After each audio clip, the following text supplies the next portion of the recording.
So today we will talk about the detailed structure of eukaryotic cells.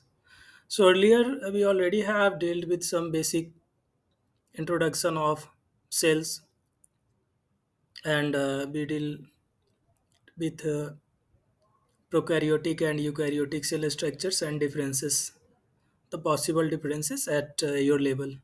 So now, as a discussion going on, we will discuss about the eukaryotic cells and the structures, detailed structures of eukaryotic cell.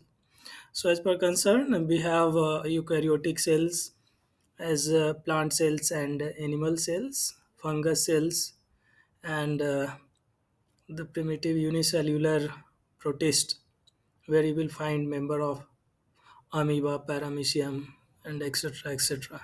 So we have in eukaryotic cell, what type of structures or organelles we will look at up. So in eukaryotic cell, we will find a universal membrane as plasma membrane. Okay, it's a universal membrane which surround the cellular content, and most of the cases in plants, as in fungus and protists, we will find additional layer, protective layer, and known as cell wall.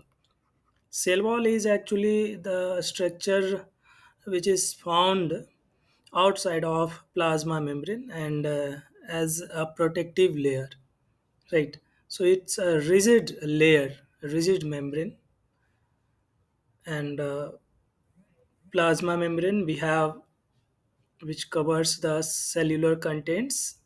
Inside plasma membrane, we will look a lot of cellular contents, cytoplasm, nucleus, and membrane bound organelles or structures as of mitochondria, okay, and chloroplast, endoplasmic reticulum, Golgi body, lysosome. So lysosome and many more structures, membrane bounded structures. So we will begin with the detailed structure of cell wall in context of eukaryotic cell. So what is cell wall and where it forms? As discussed, cell wall जो होगा वो eukaryotic cell में outer most layer का काम करेगा and generally it's not in only eukaryotic cell, you will also found in prokaryotic cell, like we have bacterial cell wall. Okay, we have bacterial cell wall made up of peptidoglycan.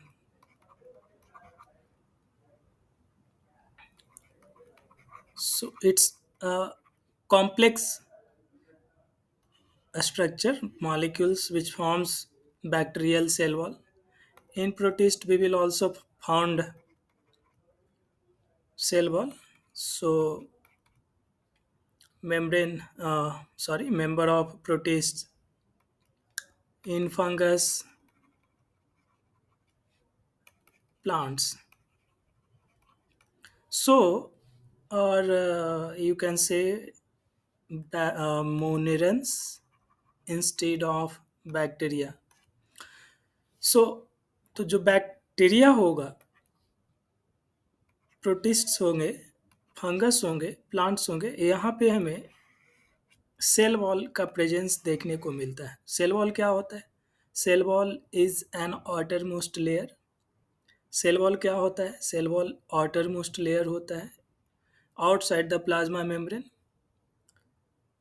Complex structure होता है, it is a complex structure and functionally ये जो है cell को protect करता है, mechanically कहें या फिर आप फिजिकली कहें या केमिकली कहें. तो chemical protection, physical protection, mechanical protection जो है वो प्रोवाइड करता है सेल को, और पैथोजेनिक अटैक वगैरह से भी बचाता है। ओके, तो ये सेल वॉल का जनरल डिस्कशन की हम बात करते हैं तो सेल वॉल का ये काम होता है। और वन बाय वन हम आगे देखते हैं कि जो सेल वॉल हमारा होता है, सेल वॉल यदि प्लांट में हम सेल वॉल की बात करते हैं, राइट, तो प्लांट में जो सेल वॉल होते हैं वो सेल्यूलोज, मेनली सेल्यूलोज का बना हुआ होता है। ओके, तो प्लांट में जो सेल वॉल होता है, in plants the cell wall is mainly formed from cellulose. You will also find hemicellulose and pectin. Okay, तो प्लांट्स में हमें सेल्यूलोजिक सेल वॉल मिलता है।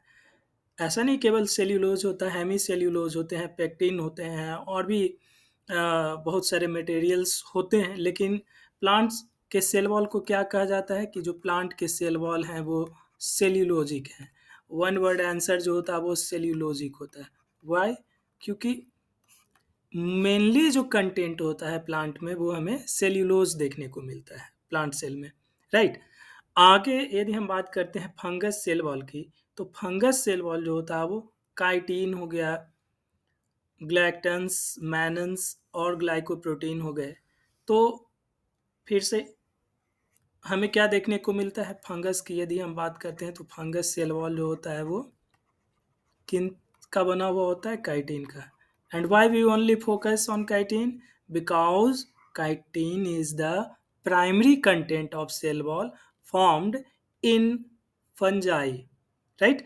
Next, protist. तो प्रोटिस्ट में सारे मेंबर्स में सेल वॉल नहीं होते हैं, कुछ मेंबर्स में सेल वॉल नहीं होते हैं, कुछ में होते हैं।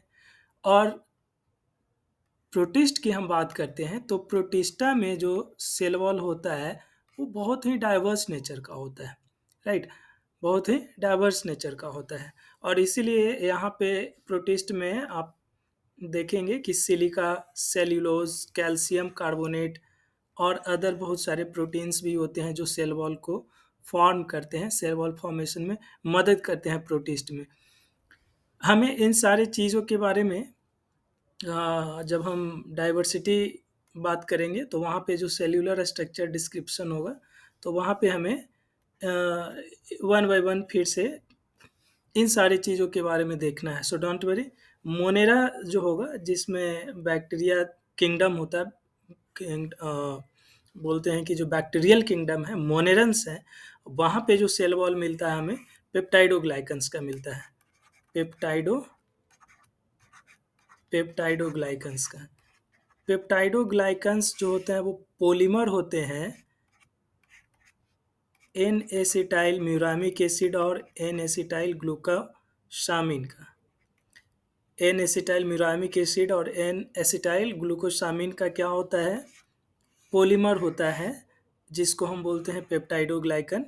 तो जो पेप्टाइडोग्लाइकन्स होता है कॉम्प्लेक्स पॉलीमर होता है, और ये क्या करता है? बैक्टीरियल सेल वॉल को बनाता है। यहाँ पे कैसे अरेंज होते हैं N acetyl muramic acid, N acetyl glucosamine कैसे अरेंज होता है, कैसे ये सेल वॉल का फॉर्मेशन करता है, ये फिर से हमें डाइवर्सिटी जब हम डिस्कस करेंगे वहीं पे ये सारी चीज़ें डिटेल्स में देखने को मिलेगी। आगे जब हम बात करते हैं सेल वॉल की, तो प्लांट सेल वॉल मेनली यहाँ पे हमें डिस्कस करेंगे प्लांट सेल वॉल के बारे में and what is it and where it is. तो जो सेल होता है, सेल मेम्ब्रेन है, सेल मेम्ब्रेन के बाहर जो आप रिजिड टफ स्ट्रक्चर देखते हैं, प्रोटेक्टिव स्ट्रक्चर देखते हैं, and this is the cell wall of plant, right. Plant का सेल वॉल है टफ और रिजिड, टफ बोले, हार्ड बोले या रिजिड बोलते हैं। ओके, लोकेटेड, लोकेशन क्या होता है? Outside of the cell, outside of the cell. तो सेल वॉल जो होता है ये आपका बाहर से आउटर मोस्ट प्रोटेक्टिव कवरिंग होता है, आउटर मोस्ट प्रोटेक्टिव कवरिंग होता है, ठीक है। और ये क्या करता है? रिजिड होता है, हार्ड होता है। रिजिड और हार्ड होने के कारण प्लांट सेल को क्या करता है? प्लांट सेल को प्रोटेक्शन का, है ना, प्रोटेक्शन, कैसा प्रोटेक्शन? मैकेनिकल या फिजिकल आप कह सकते हैं, मैकेनिकल या फिजिकल प्रोटेक्शन प्रोवाइड करता है, केमिकल प्रोटेक्शन प्रोवाइड करता है। ओके। पैथोजेनिक अटैक से बचाता है, पैथोजेनिक अटैक से बचाता है। और क्या करता है? प्लांट सेल को ऑस्मोटिक लाइसिस से बचाता है। यानी कि कभी कभी ऐसा होता है कि सेल में बहुत ज़्यादा ऑस्मोसिस हो रहा है, एंडोऑस्मोसिस हो रहा है प्लांट सेल में, वाटर या फिर अन्य सॉल्यूट्स जो है वो रैपिडली अंदर की ओर जा रहे हैं, इनसाइड मूवमेंट शो कर रहे हैं। तो उससे क्या होता है कि सेल बर्स्ट नहीं करता। इट्स लाइक कि एक बैलून है, बैलून में आप जितना ज़्यादा हवा भरोगे, एयर पंप करोगे, तो बैलून जो होगा वो ब्लास्ट कर जाएगा, फट जाएगा, बर्स्ट कर जाता है। लेकिन चूंकि प्लांट सेल में सेल मेम्ब्रेन के, प्लाज्मा मेम्ब्रेन के बाहर से एडिशनल लेयर है सेल वॉल के रूप में, तो ये प्लांट सेल को बर्स्ट करने से क्या करता है? बचाता है। राइट, प्लांट सेल को बर्स्ट करने से बचाता है। तो ये सारी चीज़ें हैं कि प्लांट सेल जो आप वन बाय वन समराइज कर सकते हैं। आउटरमोस्ट प्लांट, ये प्लांट सेल वॉल जो होता है वो, या सेल वॉल जो होता है, आउटरमोस्ट टफ और रिजिड कवरिंग होता है जो प्रोटेक्शन का काम करता है। ठीक है। और क्या फीचर्स होते हैं सेल वॉल के? तो ये तो रिजिड हो गया, टफ हो गया, प्रोटेक्शन का काम कर रहा है। और फीचर्स की बात करें तो ये परमिएबल होता है। ओके, परमिएबल होता है। क्या होता है? परमिएबल होता है। परमिएबल कहने का क्या मतलब है? जैसे सेल वॉल जो होता है, जब आप सेल वॉल के स्ट्रक्चर को देखेंगे तो सेल वॉल में बहुत सारे माइन्यूट पोर्स होते हैं, छोटे छोटे पोर्स होते हैं। छोटे छोटे क्या होते हैं? पोर्स होते हैं। ये पोर्स क्या होता है? पोर्स जो होता है वो गेट का काम करता है, और ये ओपन गेट आप कह सकते हैं, ओपन गेट होते हैं जिसमें क्या होते हैं? सेल्यूलर कंटेंट को या मॉलिक्यूल्स को, सॉल्यूट को सेल के अंदर जाने में मदद करता है, पैसेज प्रोवाइड करता है, रास्ता देता है। राइट। लेकिन कंडीशंस ये है कि ये परमिएबल है। परमिएबल मतलब ये ऐसा नहीं किसी भी चीज़ को अंदर जाने देगा। ये डिपेंड करता है कि सेल वॉल में पोर का साइज क्या है। पोर के साइज से छोटे मॉलिक्यूल को आने जाने देगा। यदि मॉलिक्यूल का साइज पोर के साइज से बड़ा होगा तो उसको आने जाने नहीं देगा। राइट। तो ये कुछ फीचर्स थे। अब आगे हम वन बाय वन डिस्कस करते हैं इन डिटेल्स कि जो प्लांट सेल वॉल होता है वो हमारा outside of plasma membrane, outside होता है लोकेटेड, थ्री लेयर में डिविजिबल होते हैं।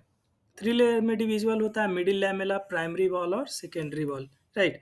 तो जैसे हम सेल की बात करते हैं कि प्लांट सेल, एक सेल दूसरे सेल से जुड़ा हुआ होता है, तो एक सेल दूसरे सेल से जुड़ा हुआ होता है। तो यहाँ पे आखिर कौन सा ग्लू है जो दो प्लांट सेल को जोड़ रहा है? तो ग्लू के रूप में यहाँ पे होता है middle lamella. Right. Middle lamella जो होता है वो प्लांट में ग्लू का काम करता है। ये हमारा मिडिल लैमेला है। ओके, ये जो हमारा है क्या है? मिडिल लैमेला है। तो मिडिल लैमेला जो होता है वो प्लांट को अटैच करके, प्लांट सेल को अटैच करके रखता है, सीमेंटिंग लेयर का काम करता है। ओके।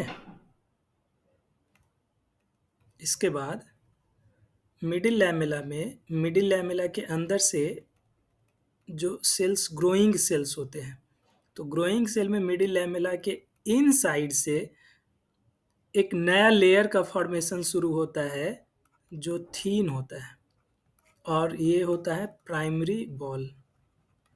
प्राइमरी बॉल कहाँ देखने को मिलेंगे? तो primary wall mainly growing cells में देखने को मिलते हैं। जो सेल अभी अभी जस्ट ग्रो किया है, ये डेवलप कर रहा है, तो वैसे सेल में हमें क्या होता है कि मिडिल लैमेला के बाहर से प्राइमरी वॉल देखने को मिलते हैं ग्रोइंग सेल्स में। जैसे जैसे सेल मैच्योर करता जाता है वैसे वैसे प्राइमरी वॉल डिमिनिश होता जाता है, और सेकेंडरी वॉल जो है उसके अंदर से डिपॉजिट होते हैं। ऐसे नहीं primary wall diminish, totally diminish हो जाता है, प्राइमरी वॉल्स होते हैं, लेकिन सेकेंडरी वॉल के प्रेजेंस के कारण प्राइमरी वॉल का जो विजिबिलिटी होता है कम हो जाता है। प्राइमरी वॉल थीन होता है और सेकेंडरी वॉल थिक होता है, जिसके कारण हमें सेकेंडरी वॉल ही दिखता है। तो सेकेंडरी वॉल कहाँ होंगे? सेकेंडरी वॉल जो होंगे वो मैच्योर्ड प्लांट सेल में होते हैं। ओके। प्राइमरी वॉल कहाँ होते हैं? तो प्राइमरी वॉल जो होता है वो ग्रोइंग सेल में होता है, जैसे मेरिस्टेम हो गया, ग्रोइंग प्लांट सेल्स में, राइट। अब आगे हम बात करते हैं, वन बाय वन देख लेते हैं, डिस्कस करते हैं मिडिल लैमेला की। तो मिडिल लैमेला क्या होता है? जैसे हमने बात किया कि दो प्लांट सेल्स हैं, अब ये दोनों प्लांट सेल्स को जोड़ने वाला जो सीमेंटिंग लेयर होगा बीच में, वो क्या होगा? मिडिल लैमेला होगा। ये क्या होता है? मिडिल लैमेला होता है। मिडिल लैमेला को क्या बोलते हैं? सीमेंटिंग लेयर बोलते हैं। ओके, ये हमारा सीमेंटिंग लेयर होता है। काम क्या करता है? आप कह सकते हैं मिडिल लैमेला लैमेला जो है एज ए, यदि हम सेल्यूलर कंपोनेंट सेल वॉल का कंपोनेंट कंसीडर करते हैं तो middle lamella outer most layer होगा। यदि नहीं कंसीडर करेंगे तो हमारा प्राइमरी वॉल जो होगा वो आउटर लेयर होगा। तो मिडिल लैमेला आउटर लेयर होता है। उसके बाद ये सीमेंटिंग लेयर का काम करता है, यानी कि सेल्स को एक साथ होल्ड करता है, राइट। मिडिल लैमेला जब सेल का फॉर्मेशन हो रहा है या सेल ग्रो करना शुरू किया, तो उस समय जो सबसे पहला स्ट्रक्चर आता है वो सपोर्टिंग स्ट्रक्चर के रूप में मिडिल लैमेला का फॉर्मेशन होता है। और यानी कि वॉल का जो फॉर्मेशन होता है, तो वॉल का जो फॉर्मेशन होता है, सेल वॉल का जो फॉर्मेशन होता है, तो सेल वॉल के फॉर्मेशन में जो फर्स्ट स्ट्रक्चर जो हमें मिलते हैं वो मिडिल लैमेला मिलता है। तो हमने देखा था सेल वॉल में 3 लेयर होते हैं, मिडिल लैमेला हो गया, प्राइमरी और सेकेंडरी वॉल हो गया। तो मिडिल लैमेला जो होता है वो first layer which is deposited when the cell wall formation takes place. जब सेल वॉल का फॉर्मेशन होता है उस समय मिडिल लैमेला जो है वो पहला स्ट्रक्चर होता है, मेम्ब्रेन या वॉल होता है, वो ग्रो करता है। अब आगे बात करते हैं मिडिल लैमेला जो होता है वो कंपोज किस चीज़ का बना होता है। यदि ये सीमेंटिंग लेयर है तो इसका कॉम्पोजिशन क्या होता है? तो कॉम्पोजिशन में ये हमें क्या मिलता है? कॉम्पोजिशन की हम बात करते हैं मिडिल लैमेला की, तो calcium and magnesium pectate, pectin का सॉल्यूशन होता है जिसमें कैल्शियम और मैग्नीशियम होंगे। यहाँ पे कैल्शियम ज़्यादा होता है जो रिजिडिटी प्रोवाइड करता है। कैल्शियम ज़्यादा होता है जो क्या करता है? मिडिल लैमेला को रिजिड बनाता है, राइट।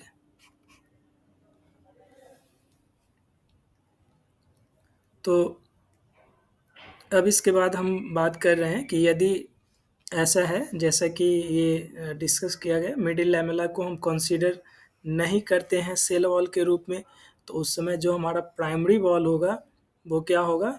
आउटर मोस्ट लेयर होगा, ठीक है, या फर्स्ट वॉल होगा जो प्राइमरी वॉल फॉर्म होगा। तो डिपेंड करता है सिचुएशन हम कैसा कंसीडर कर रहे हैं। एक चीज़ और है कि कभी कभी यदि हमें प्लांट सेल वॉल जो है normally cementing plant cell wall जो है वो सीमेंटिंग लेयर मिडिल लैमेला से जुड़ा हुआ है, अटैच है, यानी कि मिडिल लैमेला जो है वो प्लांट सेल वॉल सेल को जोड़ने का काम कर रहा है। तो ऐसा भी तो हो सकता है कि हम मिडिल लैमेला को रिमूव कर दें, रिमूव करेंगे तो हमारा प्लांट सेल क्या होगा? अलग अलग हो जाएगा, सेपरेट हो जाएगा। तो इस टेक्निक को, प्रोसेस को बोलते हैं मेसेरेशन। ओके, तो मेसेरेशन क्या होता है? प्लांट सेल वॉल को ब्रेक करके, यानी मिडिल लैमेला को डिसॉल्व करके प्लांट सेल को अलग करने का, सेपरेट करने का तरीका होता है, जिससे हम लोग मेसेरेशन बोलते हैं। तो ये डिटेल है जो मिडिल लैमेला के बारे में है। अब आगे हम बात करते हैं प्राइमरी वॉल। तो प्राइमरी वॉल क्या होता है?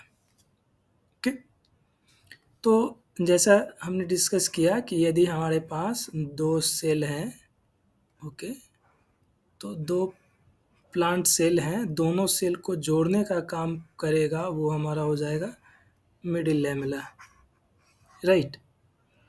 तो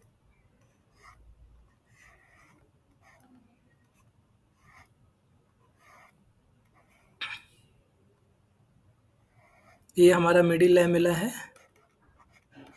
मिडिल लैमेला जब प्लांट सेल ग्रो करता है तो इसके बाहर से प्लांट सेल मेम्ब्रेन के प्लाज्मा मेम्ब्रेन के बाहर से एक और स्ट्रक्चर डेवलप करना शुरू करता है।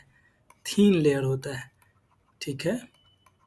थीन लेयर होता है और ये थीन यदि कोई भी चीज़ें हैं तो उसमें एक्सटेंसिबिलिटी होती है, यानी कि वो लचीला होगा। हम उसको क्या कर सकते हैं, एक्सटेंड कर सकते हैं, है ना।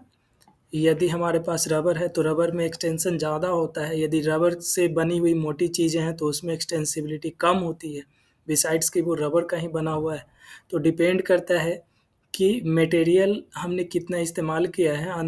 इसी बेसिस पे हम बात करते हैं कि जो मिडिल लैमेला के इन साइड से जो वॉल डिपॉजिट होना शुरू होता है वो हमारा थीन वॉल होता है और उसको हम लोग बोलते हैं कि ये प्राइमरी वॉल है। कहाँ पे ये देखने को मिलेगा? तो ये जो चीज़ें हैं वो हमें देखने को मिलती है। ये प्राइमरी वॉल जो होता है वो ग्रोइंग सेल्स में मेनली देखने को मिलता है, यानी सेल जो है वो ग्रो कर रहा है, ठीक है। यदि थीन लेयर यानी प्राइमरी वॉल है तो सेल में डिस्टेंशन होगा, यानी कि थीन है तो एक्सटेंसिबिलिटी होगी, सेल में फैलाव हो सकता है, ठीक है। लेकिन कभी-कभी जैसा पहले भी डिस्कस किया कि इसके बाद जो है एक और लेयर ग्रो करना शुरू होता है, अंदर से थिक लेयर होता है, वो हमारा सेकेंडरी वॉल होता है। तो सेकेंडरी वॉल जब ग्रो करना शुरू कर जाएगा तो उस समय सेल की एक्सटेंसिबिलिटी लॉस्ट हो जाती है, क्योंकि सेकेंडरी वॉल जो होता है वो थिक होता है। सेकेंडरी वॉल क्या होता है? थिक होता है, ठीक है। तो सेकेंडरी वॉल थिक होता है तो सेल की जो एक्सटेंसिबिलिटी है यानी डिस्टेंशन है वो लॉस कर जाता है। तो आगे जो है अब बात करते हैं प्राइमरी सेल वॉल का कॉम्पोजिशन का। प्राइमरी सेल वॉल जो होता है वो सेल्यूलोज माइक्रोफाइब्रिल्स का बना हुआ होता है और ये मैट्रिक्स में अरेंज्ड होते हैं, यानी कि सेल्यूलोज माइक्रोफाइब्रिल्स जो है वो हमारा मैट्रिक्स होगा, उसमें सेल्यूलोज माइक्रोफाइब्रिल्स अरेंज होगा, ठीक है। मैट्रिक्स किन चीज़ों का बना हुआ होता है? मैट्रिक्स जो होता है वो हमारा हेमिसेल्यूलोज, पेक्टिन और स्ट्रक्चरल प्रोटीन का बना हुआ होता है। कॉम्पोजिशन क्या होता है मैट्रिक्स का? तो मैट्रिक्स में हेमिसेल्यूलोज होते हैं, पेक्टिन होते हैं और स्ट्रक्चरल प्रोटीन, कुछ एडिशनल प्रोटीन्स होते हैं जो मैट्रिक्स बनाते हैं, राइट। तो मैट्रिक्स मतलब क्या? मैट्रिक्स मतलब हम बोलते हैं सॉल्यूशन, ठीक है। आप कह सकते हैं सॉल्यूशन जिसमें सेल्यूलोज फाइब्रिल्स जो है वो अरेंज्ड है। मैट्रिक्स होता है जिसमें सेल्यूलोज फाइब्रिल्स जो होता है वो अरेंज होता है। सेल्यूलोज फाइब्रिल्स या फिर आप माइक्रोफाइब्रिल्स भी कह सकते हैं, अरेंज होते हैं। तो ये जो सेल्यूलोज माइक्रोफाइब्रिल्स हैं, सेल्यूलोज माइक्रोफाइब्रिल्स से किस चीज़ का बना हुआ होता है? तो सेल्यूलोज माइक्रोफाइब्रिल्स जो होता है वो, इसको हम लोग बोलते हैं कि ग्लूकोज का बना हुआ होता है। और कौन सा ग्लूकोज? Beta D glucose. क्या होता है एक्चुअली कि 40 यूनिट्स जो होता है वो बीटा डी ग्लूकोज का 40 यूनिट्स जो होता है वो बीटा डी ग्लूकोज का जब ये मिलता है तो ये बनाता है एलिमेंट्री फाइबर्स। एलिमेंट्री फाइबर्स और एलिमेंट्री फाइबर्स जो होते हैं वो मिलकर बनाते हैं सेल्यूलोज माइक्रो फाइब्रिल्स को। जैसे आप कह सकते हैं कि बहुत सारा ईंट मिलकर क्या होता है? बहुत सारा ईंट मिलता है तो एक मकान बनता है, ये एक कमरा बनता है, रूम बनता है।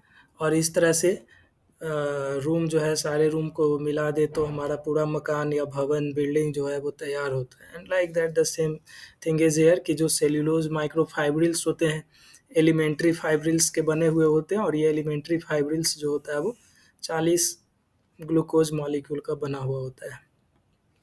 प्राइमरी वॉल है तो सेल में एक्सटेंशन होगा, सेल्यूलर डिस्टेंशन होगा, यानी कि सेल में फैलाव अभी भी पॉसिबल है, सेल फैल सकता है, सेल ग्रो कर सकता है, यानी कि ये मैचुरेशन प्रोसेस में है या ग्रोइंग स्टेज में है।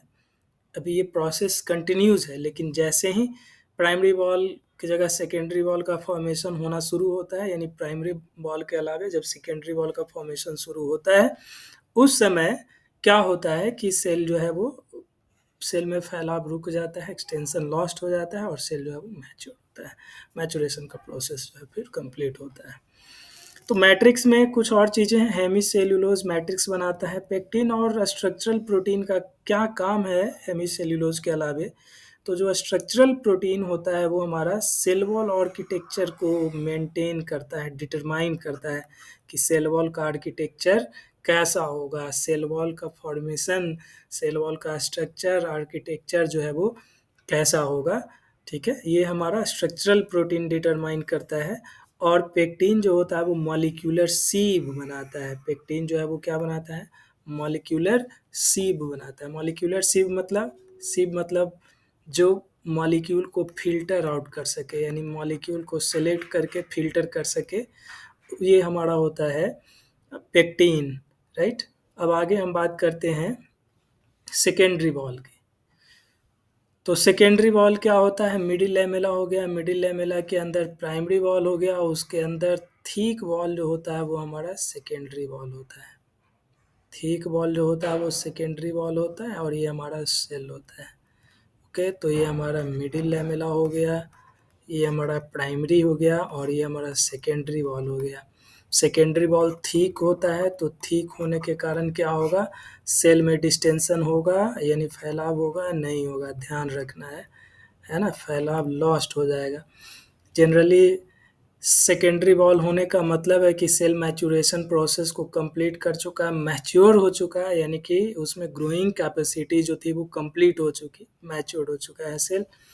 यहाँ पे सेकेंडरी वॉल की बात करते हैं तो मोर और लेस सेकेंडरी वॉल जो होता है वो प्राइमरी वॉल के जैसा ही स्ट्रक्चरल कॉम्पोजिशन शो करता है। बस फर्क यहाँ पे ये है कि जो सेल्यूलोज माइक्रोफाइब्रिल्स का जो अरेंजमेंट होता है, यानी सेल्यूलोज माइक्रोफाइब्रिल्स जो होते हैं वो रैंडमली अरेंज होते हैं।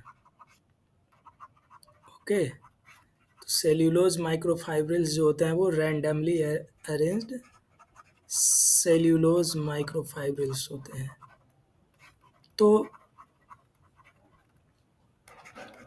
प्राइमरी वॉल में ऐसा नहीं होता है। प्राइमरी वॉल में डिफिनेटिव स्ट्रक्चर होता है। डिफिनेटिव मतलब बोलते हैं कि एक ऑर्गेनाइज्ड स्ट्रक्चर होता है वो हमारा सेल्यूलोज माइक्रोफाइब्रिल्स बनाता है। लेकिन ये सेकेंडरी वॉल में ये रैंडम अरेंजमेंट शो करता है। बाकी चीज़ें मोर और लेस सेम होती है।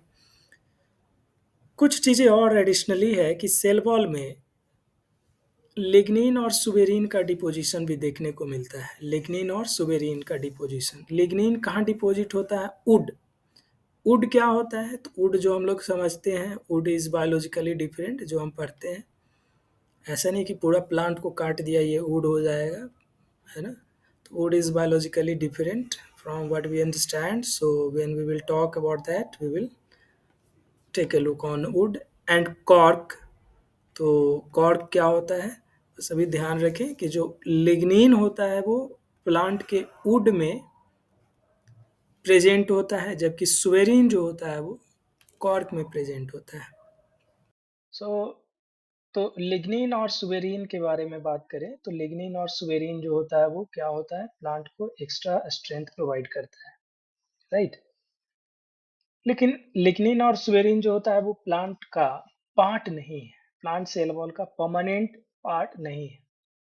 लेकिन यदि ऐसा हो कि लिग्निन या सुबेरिन का अमाउंट जो है वो प्लांट सेल में बढ़ जाए, ज़्यादा हो जाए, या प्लांट सेल वॉल जो है वो कंप्लीटली लिग्निफाई हो जाए या सुबेराइज हो जाए, है ना? कंप्लीटली लिग्निफाई हो जाए या सुबेराइज हो जाए, उस केस में क्या होता है कि जो हमारा सेल है, सेल वॉल है, वो इम्परमिएबल हो जाता है, इम्परमिएबल हो जाता है।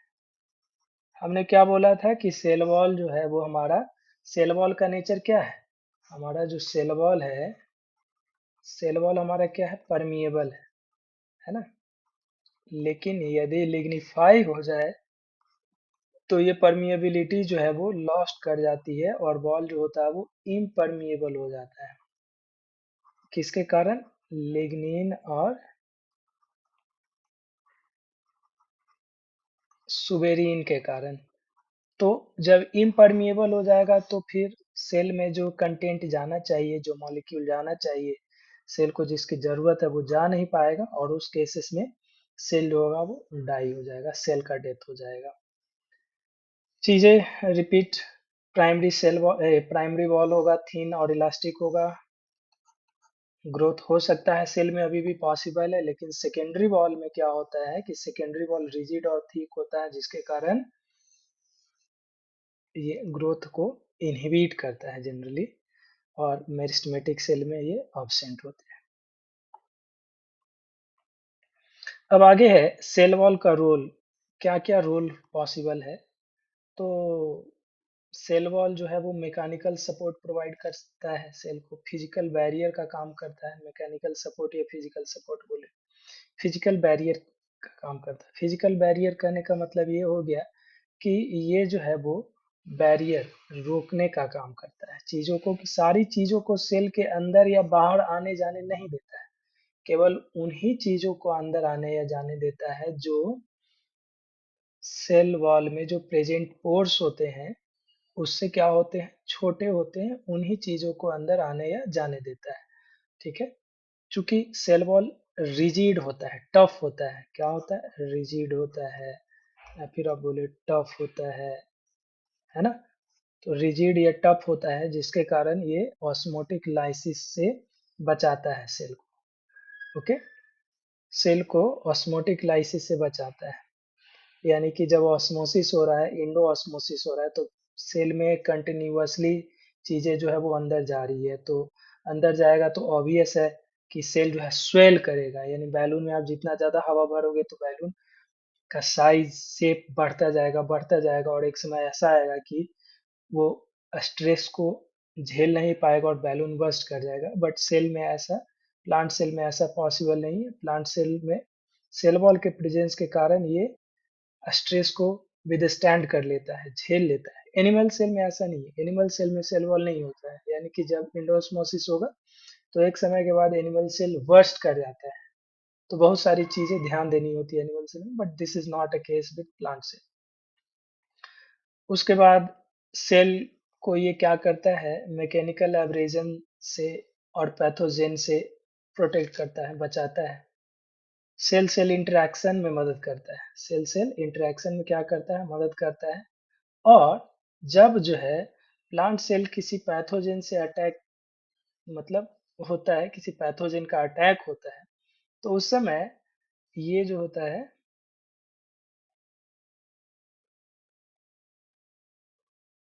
सेल वॉल जो होता है वो बचाता है प्लांट सेल को।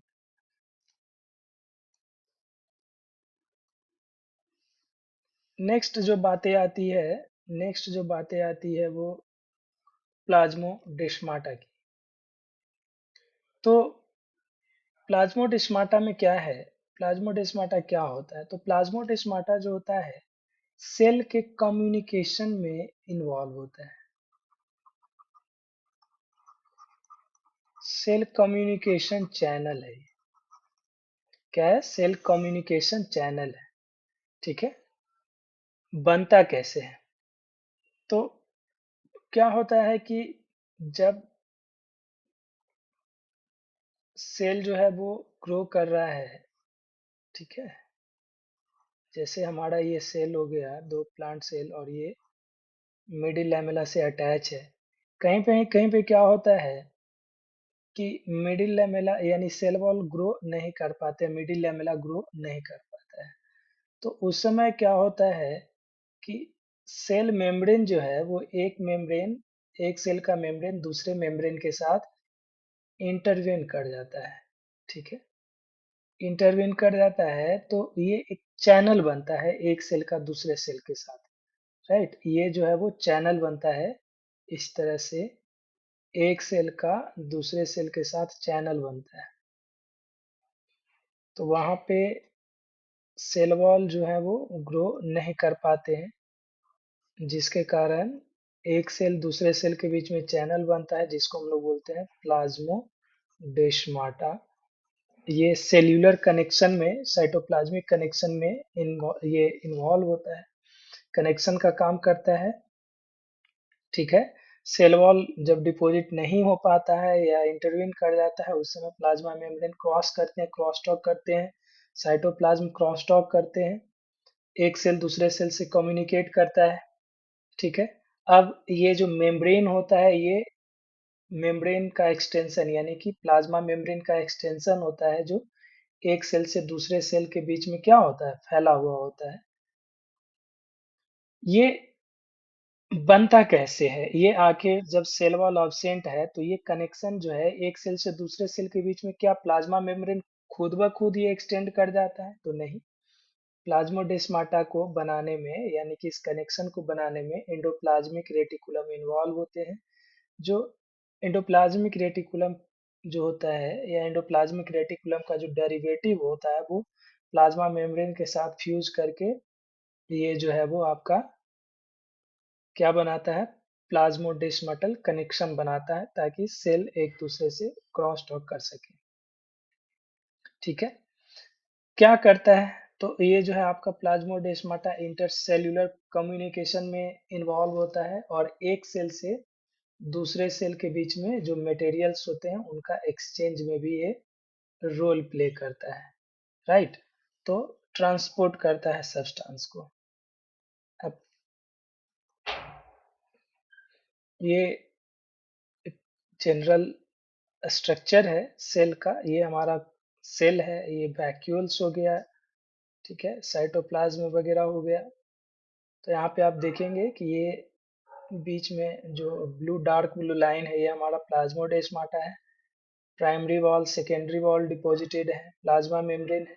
लेकिन यहाँ पे ऐसा आप देखेंगे, इसको एक्सटेंड किया गया है, तो ये जो है हमारा क्या है कि यहाँ पे सेल वॉल डिपॉजिट नहीं हुआ है। तो सेल वॉल डिपॉजिट नहीं हुआ है, तो यहाँ से हमें जो देखने को मिल रहा है कि एक सेल दूसरे सेल से कम्युनिकेट कर रहा है, और इसको हम लोग बोलते हैं कि ये जो है वो हमारा प्लाज्मोडेस्माटल कनेक्शन है।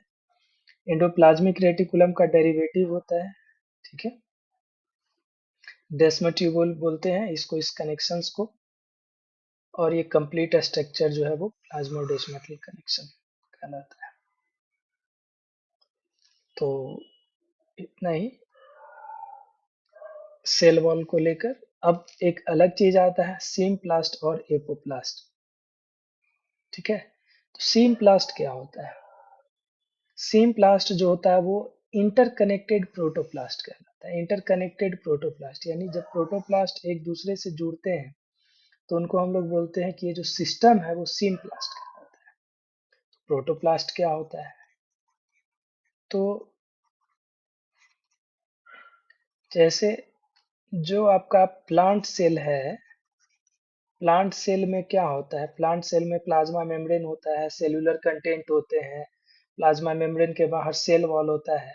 तो प्लांट सेल में से यदि आप सेल वॉल को हटा देते हो, तब जो स्ट्रक्चर बनेगा वो आपका प्रोटोप्लास्ट कहलाएगा। यानी कि प्लांट सेल लो, उसमें सेल वॉल है, सेल वॉल को हटा दो, तो जो बनेगा वो आपका होगा प्रोटोप्लास्ट। और ऐसा ऐसा प्रोटोप्लास्ट का जो कनेक्शन होता है, एक प्रोटोप्लास्ट दूसरे प्रोटोप्लास्ट से जुड़ा हुआ होता है, तो उस कनेक्शन को हम लोग बोलते हैं सिम्प्लास्ट। उसमें सेल वॉल का रोल नहीं होता है। ठीक है। और सेल वॉल का रोल क्या होता है, नहीं होता है। और सिम्प्लास्ट के अलावे जो बच गया, जो पार्ट बच गया, वो सब का सब जो हो जाएगा वो एपोप्लास्ट हो जाएगा। राइट। सिम्प्लास्ट के अलावे जो बच गया वो आपका एपोप्लास्ट हो जाएगा। ये चीजें ध्यान रखनी है, सिम्प्लास्ट और एपोप्लास्ट क्या होता है, क्योंकि ये चीजें जो है जब हम वाटर ट्रांसपोर्ट पढ़ेंगे प्लांट में, कि कैसे एक सेल से दूसरे सेल में वाटर का ट्रांसपोर्ट होता है, तो दो पाथवे होता है प्लांट में। जो दो पाथवे होता है वाटर ट्रांसपोर्ट के लिए, सिम्प्लास्टिक पाथवे और apoplastic pathway. then you will get ki how the symplastic pathway plays a role in water transport, and how epiplastic pathway plays in the role of water transport. So there you will get more information about that, how the symplast and epiplast form. Just take a look on these statements, that protoplast, when you remove the cell wall from plant cell, you will get protoplast, and when you have the entire content except Simplast, this is your Epoplast. So this is for today. Thank you. very much. We will talk next to plasma membrane and its detailed structure.